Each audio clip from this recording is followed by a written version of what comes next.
Fresh Morning. Stop Fresh Morning. Avec Jean-Paul ce matin sur les 104.5. Jean-Paul, bonjour. Bonjour la fraîche. Comment tu vas? Ça va bien. Il y a la forme? Oui, toujours. Tu n'es pas trop bastillé par la saison? Non, c'est même une saison que j'attendais avec impatience. Moi, je préfère la saison sèche à la saison de pluie. D'accord. Alors ce matin, on parle de quoi pour l'actualité internationale? On va revenir sur les tensions frontalières entre la Chine et l'Inde. Il faut savoir que dans la nuit de lundi à mardi, selon les autorités indiennes, il y aurait eu des affrontements entre des militaires indiens et des militaires chinois. Les affrontements auraient fait une vingtaine de morts côté indien. La Chine a indiqué hier que environ 5 blessés de leur côté. Il faut comprendre que l'Inde et la Chine, qui sont deux puissances nucléaires de l'Asie, ont un conflit frontalier depuis de nombreuses décennies. Ce conflit-là avait d'abord abouti à une première guerre en 1962, ce que les historiens ont appelé la guerre éclair. C'est une guerre qui avait duré environ 1 mois et 1 jour et qui avait vu les troupes militaires chinoises défaire les troupes indiennes, et à partir de là, il va y avoir une espèce de statu quo concernant le tracé même de cette frontière. En 1980, il va y avoir des négociations entre les deux parties, et ce sont ces négociations-là qui vont aboutir, si tu veux, à une espèce de consensus concernant les limites entre les deux parties, mais officiellement, il n'y a sur le plan du droit international aucun accord écrit entre l'Inde et la Chine sur la délimitation exacte de leurs frontières. Il faut savoir que ces deux pays-là partagent une frontière qui est d'environ 3200 km de long. C'est une région qui est désertique et qui a la particularité d'être située à très hautes altitudes. La zone où il y a eu cette tension-là, notamment au niveau de la région de l'Arunachal Pradesh, notamment, et dans la région de Ladakh, qui sont les deux zones dans lesquelles il y a au cours de ces dernières années, il y a le plus de mouvements de troupes. Dans ces régions-là, ce sont des régions qui sont situées à environ 3250 mètres d'altitude. Donc, ce sont des régions qui sont à très haute altitude et donc qui sont désertiques. Il n'y a que des populations de bergers qui vivent dans ces zones-là. Il n'y a pas de richesses minières connues dans ces zones-là, mais pour des questions de souveraineté et surtout pour des questions d'affirmation de puissance, ces deux pays-là s'affrontent sur cette question des délimitations-là dans cette zone-là. Alors, donc depuis 1980, on pensait que l'affaire, ou du moins le consensus, devait perdurer jusqu'aujourd'hui, mais selon certains journaux indiens, depuis le mois de mai dernier, ils avaient d'abord constaté des mouvements de militaires, notamment dans la partie chinoise, et donc c'est ces mouvements de militaires chinois là qui a en quelque sorte réactivé du côté indien la même chose, une espèce de mouvement, mais de ce qui semblerait des deux côtés. D'abord, le ministère des Affaires étrangères a accusé l'Inde d'être responsable de cet affrontement-là, parce qu'ils accusent les Indiens d'avoir traversé la frontière et donc d'être rentrés sur le territoire chinois. Or, c'est les Indiens qui justement accusent la Chine que ce sont justement des soldats chinois qui ont empiété sur le territoire indien, et c'est la cause de ce conflit-là. Mais ce qui est clair, c'est que malheureusement, cette tension-là vient réactiver malheureusement des conflits qui n'existent pas seulement entre l'Inde et la Chine. Beaucoup de pays jusqu'à présent n'ont véritablement pas de frontières clairement définies, parce qu'il faut savoir qu'en général, on définit la frontière sur des éléments physiques. Ce sont les éléments physiques qui permettent de déterminer la limite entre les deux États. Mais il arrive parfois que, vu le relief de la zone à délimiter, il est difficile pour les États de justement fixer de manière claire les limites respectives de chaque territoire. Et c'est justement là où on arrive, c'est exactement la même chose qui se passe dans la zone de l'Arunachal Pradesh, où les Chinois et les Indiens, en dépit de négociations régulières, il ne faut pas oublier que régulièrement les officiers chinois et des officiers indiens se retrouvent notamment dans cette région pour parler de la manière dont ils vont gérer notamment la surveillance de la frontière. Mais il s'est avéré qu'au cours de ces dernières semaines, un certain mouvement de population a fait monter un peu les tensions. Il y a eu une hausse de tension qui fait qu'aujourd'hui, on est malheureusement abouti à ce conflit-là. Alors, le conflit a eu la particularité de n'avoir... il n'y a pas eu le moindre coup de feu en fait qui a été tiré. Les affrontements se sont faits avec des bâtons, des cailloux ou à main nue. Mais cette énième accroche entre les troupes indiennes et chinoises prouve deux choses. La première, c'est que depuis aussi un certain nombre d'années, la Chine a décidé de réaffirmer sa souveraineté sur certains territoires et elle le fait de manière assez musclée.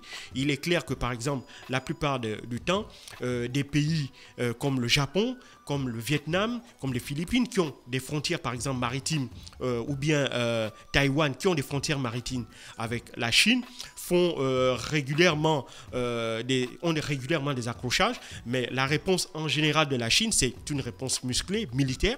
On voit par exemple que dans la zone de la mer de Chine, on a des navires militaires chinois qui régulièrement patrouillent dans la zone et parfois n'hésitent pas à arrêter des navires battant pavillon, soit vietnamiens, soit japonais ou autres, qui seraient, selon les autorités chinoises, entrés illégalement sur son territoire, sur son espace maritime. Donc, la Chine a donc cette volonté-là de puissance et d'affirmer sa souveraineté, notamment sa souveraineté territoriale, que ce soit en mer ou sur la terre ferme. En mer, comme je l'ai dit, en mer, pour ce qui concerne en Chine méridionale, donc au niveau des frontières avec le Japon, le Vietnam et autres Philippines. Et bien entendu, au niveau de la frontière terrestre, notamment avec l'Inde.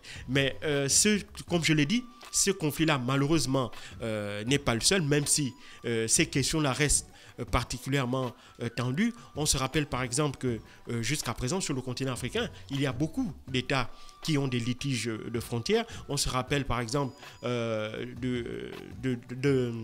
du litige entre l'Érythrée et l'Éthiopie. Il faut savoir que l'Érythrée était une ancienne province de l'Éthiopie. Elle avait fait sécession.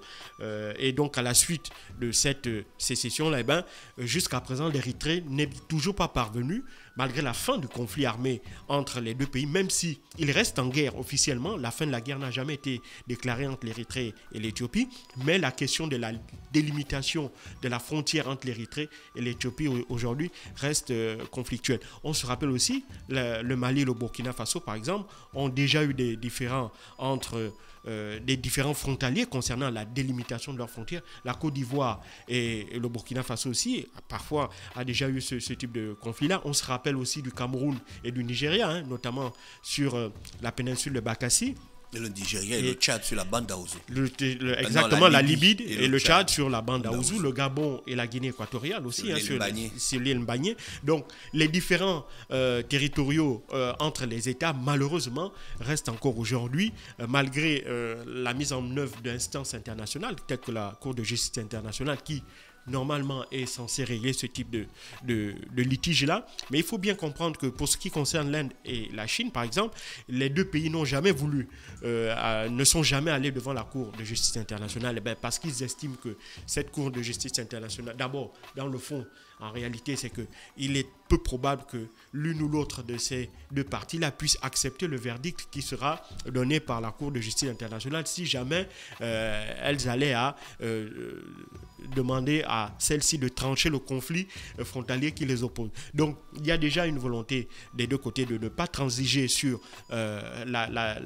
sur la délimitation même de la frontière en elle-même. Et puis, la deuxième chose, il y a deux calendriers politiques qui attendent les deux dirigeants, aussi bien chinois qu'indiens. Pour Xi Jinping, il est important de ne pas baisser la face, surtout en cette période de pandémie de Covid-19, parce que la Chine, qui est régulièrement attaquée par certains pays, notamment en tête les États-Unis et certains de ses alliés, d'être le pays responsable de la propagation de la Covid-19, et donc selon les Chinois, veulent profiter de cette pandémie-là pour essayer d'affaiblir davantage la Chine. Et donc, pour eux, il est hors de question qu'ils puissent montrer un quelconque signe de faiblesse. Et donc, ils n'hésitent pas à employer la force pour affirmer leur présence et leur souveraineté, notamment sur un territoire bien déterminé. Mais pour l'Inde, il s'agit pour Narendra Modi de rapidement limiter les frais parce que lui aussi, il est à l'approche d'élections extrêmement importantes et il ne voudrait pas être le Premier ministre qui aurait encore eu une seconde défaite militaire face à la Chine. Il ne faut pas l'oublier que la défaite de 1962 était une défaite cuisante pour l'Inde et c'est à partir de là que la Chine va un peu imposer sa délimitation à elle de la frontière. Et donc, Narendra Modi ne voudrait pas perdre la face en étant le Premier ministre qui était responsable d'une seconde défaite militaire, notamment vis-à-vis de la Chine, et qui, cette défaite-là, devrait peut-être entraîner encore une perte de certains territoires qui sont actuellement sous juridiction indienne. Et donc, pour lui, il s'agit de minimiser au maximum cet incident-là. C'est la raison pour laquelle il a demandé et obtenu de la part de certains hauts gradés de l'armée indienne de se rendre immédiatement sur place et d'entamer des négociations avec des hauts gradés chinois. Actuellement, ils sont en pourparlers. Je crois que les conclusions ils vont discuter ensemble jusqu'à samedi prochain. À partir de là, on aura un peu une idée de ce qu'ils auront décidé. Donc, pour Narendra Modi, il s'agit absolument de minimiser ce conflit-là, et de ne surtout pas perdre à la face. Donc, parce que pour lui, il est extrêmement important dans sa volonté d'affirmer l'Inde comme étant non pas seulement une puissance régionale, mais une puissance mondiale. Et donc, pour lui, il est hors de question d'engager un conflit qu'il sait qu'il ne peut pas le gagner d'avance, notamment un conflit militaire. Et malheureusement, l'histoire n'est pas de son côté, puisque aussi bien en 1962 qu'auparavant, l'Inde n'a jamais obtenu la moindre victoire militaire sur la Chine, notamment concernant cette question frontalière-là. Donc, pour lui, il faut absolument que cette tension-là soit baissée le plus vite possible, mais il ne faut pas aussi montrer, notamment à l'opposition indienne, une espèce de faiblesse de sa part. Donc, il a décidé de renforcer la présence militaire indienne à la frontière avec la Chine, mais il a fermement décidé de négocier avec la Chine sur un nouveau statu quo ou sur une nouvelle manière de gérer cette frontière indo-chinoise-là, tout en évitant justement que lui ne perde la face et qu'il puisse continuer évidemment à demeurer aux yeux de ses partisans comme celui qui reste le véritable défenseur de la souveraineté territoriale de l'Inde. Merci Jean-Paul avec nous ce matin sur les 104.5 Urban FM, la station urbaine dans le Da Fresh Morning, le réveil matinal, le Piote de la capitale sur la radio. La Piote de la capitale, on va en musique cette fois-ci et on se retrouve juste derrière. Restez connectés. Merci à tous les auditeurs bien connectés sur les 104.5 Urban FM, la station urbaine. Da Fresh Morning.